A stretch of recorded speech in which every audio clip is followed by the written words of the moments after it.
So why did I feel the need to slow down and talk like this?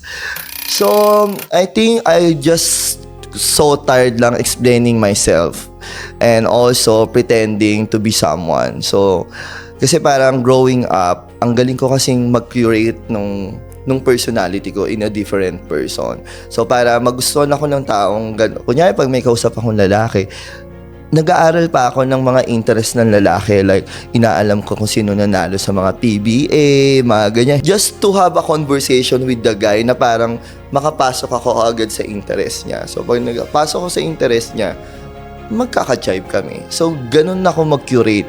Pag sa babae, nadadalian ako kasi I'm gay. I'm just expressing myself. Natutuwa agad sila sa akin. Ganun. Pero, ang hirap kasi kapag dumating ka sa moment na pag hindi ka, low energy ka, dandun yung pressure na sinet mong personality sa different people eh. Doon ako nahihirapan talaga. Kaya now, I just really want to show everyone, this is real me. Okay ako sometimes, pero hindi rin ako okay minsan.